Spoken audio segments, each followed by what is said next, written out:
हर खबर पर होगी आपकी पकड़। डाउनलोड कीजिए एबीपी लाइव ऐप।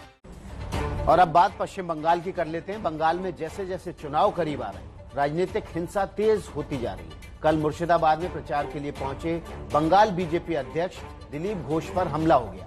इस घटना के बाद बंगाल की सियासत और गर्मा गई। पश्चिम बंगाल बीजेपी अध्यक्ष पर हमला।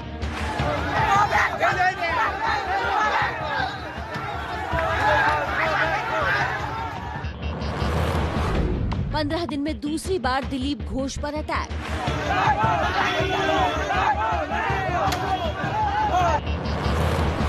काफिले पर पत्थर भी बरसाए, लाठी डंडे से भी वार।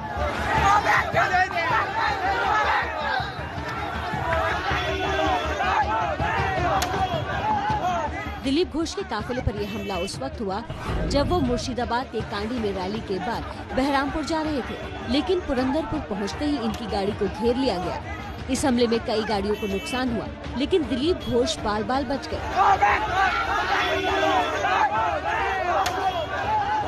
बीजेपी का ये भी आरोप है कि काफिले के साथ पुलिस की गाड़ियां भी चल रही थी, लेकिन हमले को रोका नहीं गया।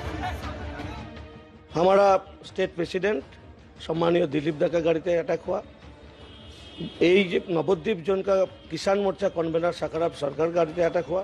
डिस्ट्रिक्ट प्रेसिडेंट का गाड़ी अटैक हुआ और जो सिक्योरिटी का गाड़ी उस गाड़ी में अटैक हुआ। मुर्शिदाबाद में दिलीप घोष पर हमले के कुछ घंटे पहले वीरभूमि जिले के सिमुलिया से भी कुछ ऐसी ही तस्वीरें सामने आई हैं, जब दिलीप घोष की रैली में जा रहे बीजेपी कार्यकर्ता को निशाना बनाया गया।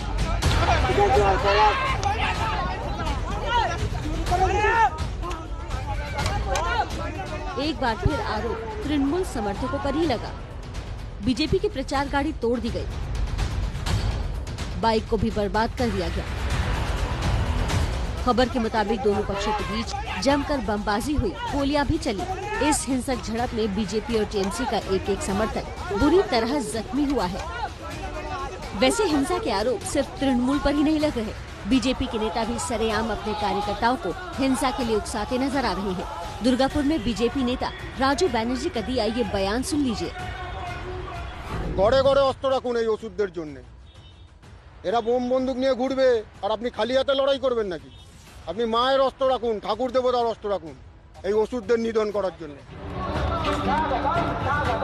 बंगाल में राजनीति में ये उबाल अगले साल अप्रैल मई महीने में होने वाले विधानसभा चुनाव को लेकर है। ममता के गढ़ में सेंध लगाने की कोशिश में जुटी बीजेपी को लगातार तृणमूल कैडर से कड़े विरोध का सामना करना पड़ रहा है। बीजेपी का दावा है कि कल ही साउथ दिनाजपुर में उसके एक कार्यकर्ता को गला घोट कर मार दिया गया। 55 साल का मृतक स्वाधीन राय बीजेपी के बूथ अध्यक्ष थे। इनकी लाश सड़क किनारे संदिग्ध हालत में मिली। इस रक्त रंजित राजनीति के बीच बीजेपी के नेता मिशन 200+ के साथ मैदान में उतर चुके हैं। सारे बंगाल में एक परिवर्तन का लहर चल रहा है। जबकि हमारे नेता ने आदेश दिया है तो उसको हम पूरा करेंगे, इसी कॉन्फिडेंस से काम कर रहे हैं। और लाखों कार्यकर्ता जमीनी स्तर पर काम कर रहे हैं। जमीनी जो आ रहा है आउटपुट, तो उससे पता चल रहा है कि लोग तैयार हैं। जगह जगह आप चलिए, देखिए बंगाल में कैसा परिवर्तन का लहर चल रहा है। 200 सीट 200 के ऊपर ही जाएगी बीजेपी की सीट। लोकसभा चुनाव के नतीजों के बाद दूसरे दलों के कार्यकर्ताओं में बीजेपी को लेकर क्रेज काफी बढ़ा है।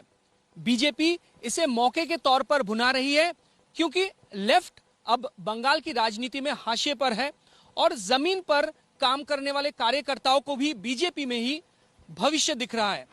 भारत माता की। अगले साल होने वाले बंगाल चुनाव का ट्रेलर लोकसभा चुनाव में दिख चुका है, जब लाख कोशिशों के बावजूद भी बीजेपी ने तृणमूल और लेफ्ट के बागियों के सहारे 42 में से 18 सीटों पर कब्जा कर लिया था। बीजेपी यही नुस्खा फिर आजमा रही है। हाल ही में तृणमूल और लेफ्ट के कई बड़े नेता बीजेपी में शामिल हुए हैं और इसी से बौखलाहट हुई।